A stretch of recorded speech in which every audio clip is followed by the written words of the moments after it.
Turbo Diesel Sport Injection.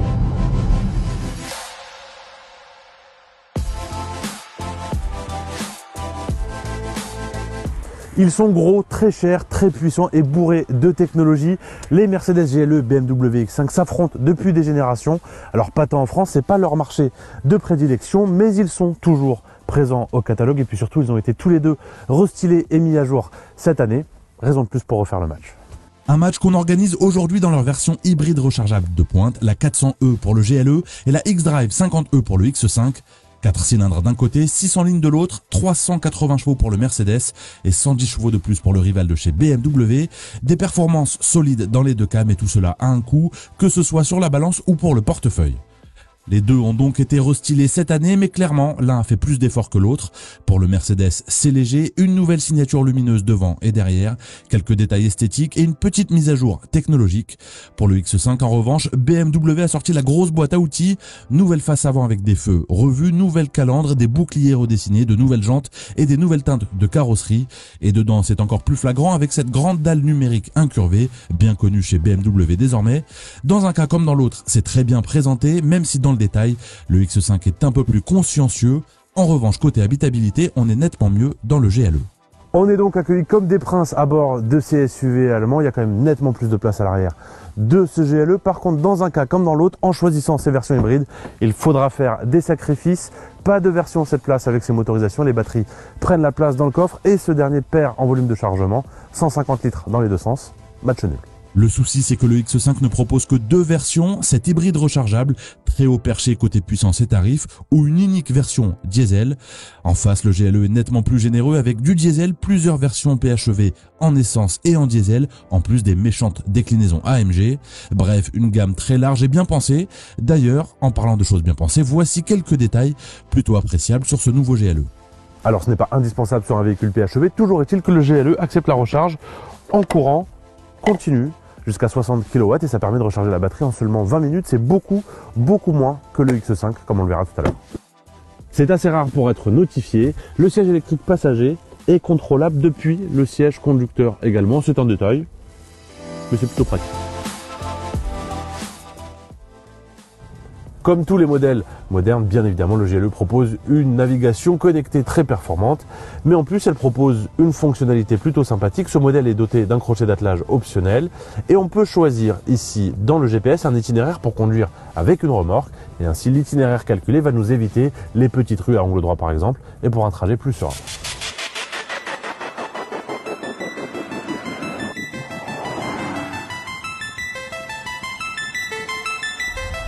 Voilà pour les détails qu'on apprécie à bord de ce GLE. Ce qu'on apprécie également, c'est que dans sa gamme, il propose toujours une version plug-in hybride, mais diesel. Mercedes reste le seul constructeur avec une telle proposition sur le marché. C'est très pertinent pour les rouleurs et notamment sur l'autoroute. On le sait, sur l'autoroute, l'électrique ne sert pas à grand chose. Et l'autre spécificité de Mercedes, ça l'a été au début en tout cas, c'est de proposer des énormes batteries sur ces versions PHEV, à l'équivalent de ce que proposaient les citadines électriques d'il y a quelques années. Le BMW X5 s'y est mis aussi, mais ça on y reviendra. La batterie ici fait 31 kWh et Mercedes promet une centaine de kilomètres d'autonomie en tout électrique. Alors en ville c'est totalement faisable. Si on a un parcours mixte avec un petit peu de route, il faudra plutôt tabler sur 70-80 km, mais ce qui reste extrêmement confortable au quotidien.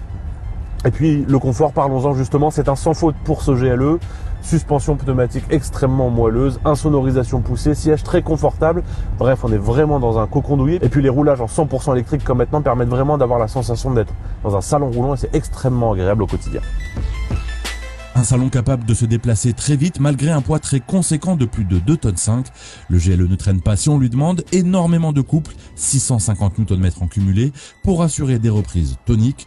En revanche, ne comptez pas sur le caractère mécanique quasi inexistant. Des performances solides donc par contre dès que ce 4 cylindres entre en action, il le fait savoir et le problème c'est que cette sonorité qui envahit l'habitacle n'est pas très sympa, surtout comparée à celle d'un X5 qui lui fait confiance toujours à un 6 cylindres. Il ne démérite pas pour autant, même si l'ambiance est quand même un petit peu différente dès qu'on le bouscule, surtout que pour un SUV de presque 3 tonnes avec les passagers, il s'en sort avec les honneurs. Le GLE fait un travail remarquable pour contrecarrer les lois de la physique. La direction est assez bien calibrée, même si elle est surtout légère et isole un peu trop de ce qui se passe à l'extérieur. Et puis dans les enchaînements de virages, il reste complètement neutre avec un bel équilibre. Il n'est pas trop déstabilisé.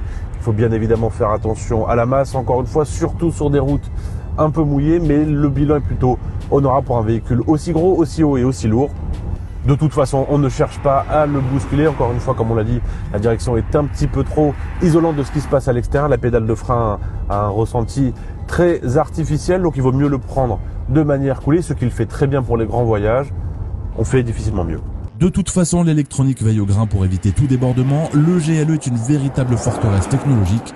C'est rassurant, mais parfois un peu intrusif et il n'est pas toujours évident de s'y retrouver parmi toutes ces alertes. Un peu horripilant, et ce n'est pas la seule chose qui nous agace dans le SUV Mercedes. On le sait, les marques allemandes ont toujours été un petit peu mesquines en termes d'équipement, sauf que là on atteint vraiment le summum. Ces petites ports USB qu'on trouve ici à l'arrière du GLE, très pratiques pour les passagers, eh bien elles sont en option. Absolument 200 € de plus pour avoir ces deux ports USB sur un véhicule à plus de 100 000 €. C'est vraiment radin. L'une des rares nouveautés à bord de ce GLE restylé, c'est ce nouveau volant, très beau au demeurant, mais il a aussi récupéré ces touches tactiles qu'on voit un petit peu partout chez Mercedes et qu'on déteste toujours auto. Elles ne sont pas très intuitives à utiliser, puis très rapidement on les actionne sans trop le vouloir en conduisant. Bref, c'est vraiment un exemple des choses à ne pas faire. Effectivement, le GLE propose une gamme extrêmement large de motorisation. Par contre, pour ces versions PHEV, que ce soit essence ou diesel, c'est 4 cylindres, sinon rien. Et c'est d'autant plus dommage pour le GLE que la seule version PHEV du X5 fait appel à un 6 cylindres. Encore une fois, il est même plus puissant qu'avant. Lui seul, il fait 313 chevaux et la puissance cumulée est supérieure de 100 chevaux par rapport au GLE. Donc ça, forcément, au volant, ça change tout. Mais en attendant, on va passer en revue les quelques détails sympas de ce X5. BMW s'est effectivement débarrassé de plein de boutons sur ce X5 restylé, mais ils ont quand même eu la bonne idée de garder cette platine au centre avec plein de commandes directes, que ce soit pour les modes de conduite, que ce soit cette molette très pratique pour commander tout le nouveau système multimédia. On a aussi la commande pour gérer la hauteur de caisse avec la suspension pneumatique et le nouveau levier de vitesse. Enfin bref, c'est quand même pratique. On l'a vu, pas de version 7 places pour ces motorisations hybrides et un coffre amoindri. Toujours est-il que le X5 comparé au GLE a réussi à conserver un petit logement ici. Alors j'insiste, petit, mais on peut toujours ranger par exemple un filet de coffre ou quelques babioles. C'est toujours ça de prix. Et puis enfin, dernier détail sympathique sur ce BMW X5, ce sont ces sièges. Bien évidemment, ils sont magnifiques, extrêmement confortables, mais c'est surtout l'attention apportée aux détails. Tout est réglable, bien évidemment. Donc l'extension d'assise, c'est plutôt classique, mais plus rare, on peut également recourber le haut du dossier pour un meilleur soutien aux épaules. Et puis aussi, les coussins sur le côté se gonflent pour un meilleur maintien latéral. Et puis à noter également que quand on a les sièges chauffants, les deux accoudoirs sur le côté le sont également. Et ça, c'est très confortable en hiver.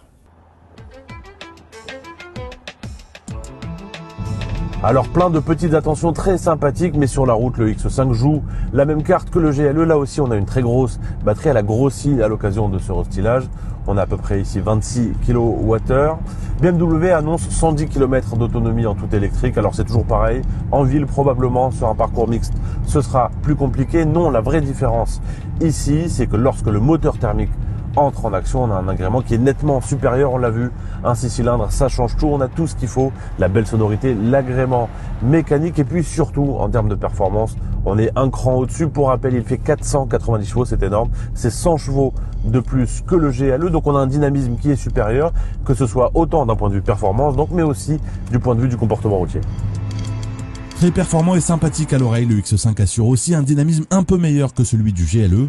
Lui aussi repose sur une suspension pneumatique très rigoureuse, mais il est surtout plus facile à emmener plus vite. La direction est plus consistante et un peu plus bavarde. Le feeling du freinage rassure davantage et il semble plus globalement mieux gérer son surpoids avec un semblant d'agilité en plus.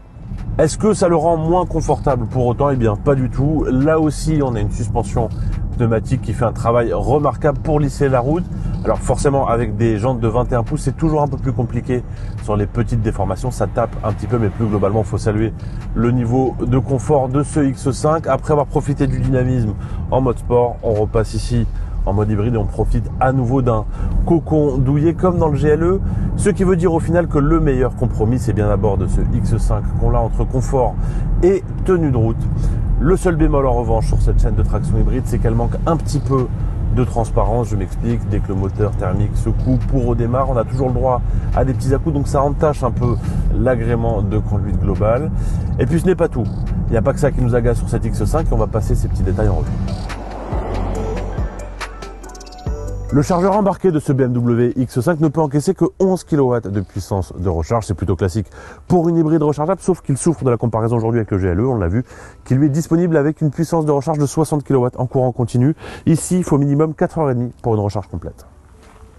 Ce qui nous emmène à notre deuxième détail un peu agaçant, c'est que chez BMW, ils ont eu l'excellente idée de mettre la trappe de recharge électrique du côté gauche du X5, ce qui est bien évidemment très peu pratique, notamment en ville où toutes les bornes sont côté droite de la route. On se gare en créneau, puis ensuite il faut venir brancher le câble en passant au-dessus de la voiture.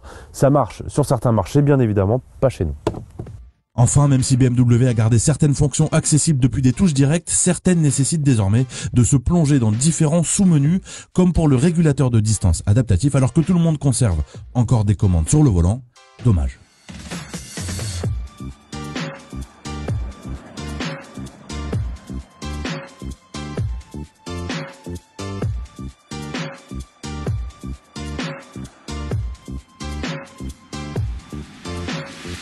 Et enfin, pour finir, on pourrait aussi parler des consommations, mais est-ce que c'est vraiment l'argument des acheteurs de ces gros SUV surpuissants? On reste en dessous des 10 litres si on joue à peu près le jeu. Surtout à ce niveau d'excellence, c'est surtout une question de goût, mais il faut reconnaître que ce BMW X5 est objectivement plus sympa à conduire, nettement mieux motorisé. Il présente aussi un petit peu mieux, et puis il est surtout moins cher avec un équipement plus riche, et c'est celui qui fait le plus d'efforts avec ce nouveau restylage. Alors le plus méritant, c'est probablement lui.